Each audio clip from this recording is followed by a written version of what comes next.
My name is Zach, sometimes called Giuseppe di Lorento with Ring of Honor. Shane Hagedorn, who's a buddy of mine, asked if I would give my perspective on a match the Ring of Honor had back in January of 2009 from Injustice 2. To put it on his podcast, an honorable mention with Shane Hagedorn and Jeff Schwartz. So the match was a 60-minute time limit draw between the champion Nigel McGuinness and Tyler Black. Tyler Black had a lot of momentum going into this match. I think he beat the champ clean, non-title match the night before, and it was kind of his time to be the champ.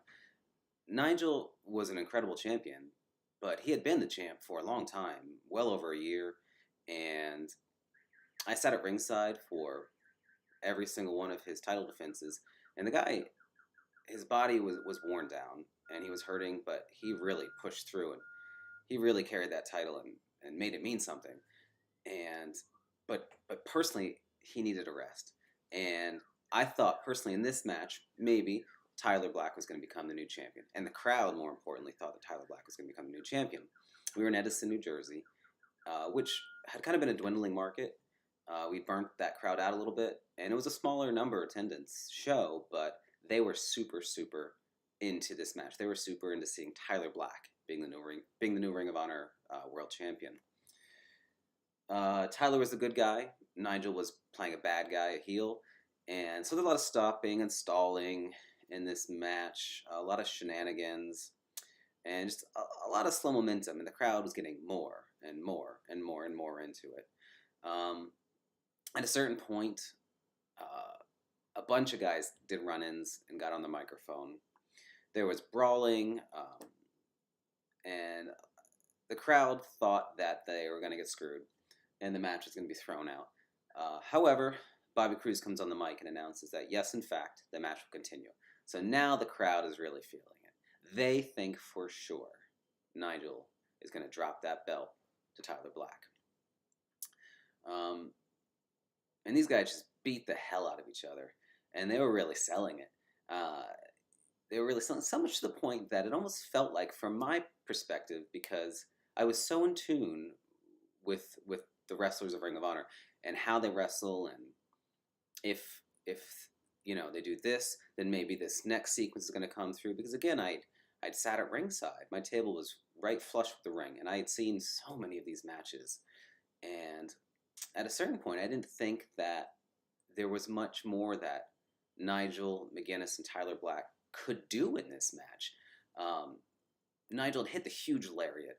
I think he hit a couple towers of London and some other finishers. Equally, Tyler had hit, probably some super kicks and a big frog splash and all that stuff. And like I said, they were exhausted. At a certain point, we're watching the match, and I didn't know where it could go from here, but they still had a lot of time left to go. It came over the headset. At the time, we had headsets at ringside. Bobby Cruz wore the headset usually, and he did this night, and word comes from the back, from the booker, Adam Pearce, to ring the bell, ring the fucking bell. And I wasn't sure. I asked Bobby, are you for real? Am I really supposed to ring this bell? Because personally, I didn't want to ring it. We were so short on time. I should say, I guess this is kind of an important point. Sometime before this, I believe Nigel tossed or kicked Tyler out of the ring, and he landed straight through the timekeeper's table. Bobby Cruz's paperwork went flying. My timepiece went flying, and everything got messed up. Big table spot. So anyway, we're told to ring the bell. And I didn't think it was going to go over well with the crowd. I'm pretty sure the crowd is going to hate this, and in fact they did. Because at the time, we actually had some fans that would record the match times, and, I knew this. The fans knew this. Everybody knew this. We were really short. If you're a couple minutes short, okay, maybe. But this was significant. I think the final time was around 48, 49 minutes. So I ring the bell, and this crowd, which had been super built up and were believing this, Tyler's going to be the champion, Tyler should be the champion, it was just deflation. The crowd went out, and they were mad, and understandably so. So it's kind of a bad ending to a pretty decent show and a pretty good match all around. And and so with it kind of went the momentum of Tyler Black. I'm not really sure he ever recovered from this blowed momentum, and just kind of a bad ending. Um, I should say, I don't want to talk bad on anybody. I have a lot of respect for Adam Pearce, the booker. Um, he was the guy that actually made up the Giuseppe Di Lorento name in Nashville, Tennessee. The stupid mustache came with it. Well, I had it beforehand, but um, a lot of respect for Nigel McGuinness, amazing champion, and Tyler Black, really, really fantastic wrestler. But that's what it was, and we were told to ring that bell.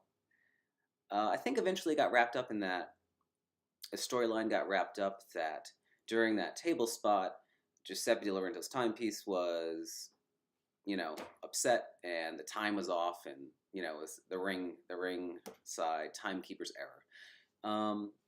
Okay. Personally, I was kind of excited by that because my name was put in the storyline, which didn't often happen because I was just the timekeeper, just a small player in Ring of Honor. So I thought maybe this was a chance for Giuseppe Di Lorento's name to get out there and be involved in a storyline. But really, nothing ever came of it, and I think it got wrapped up something to the extent in like a news wire that Ring of Honor officials had conducted interviews with the timekeeper and the wrestlers involved in the match, and nobody was at fault, and that was just kind of it. It just was never really mentioned again. And so Injustice 2 kind of lives on for, a 40-some minute, 60-minute time limit draw. And that's what it was.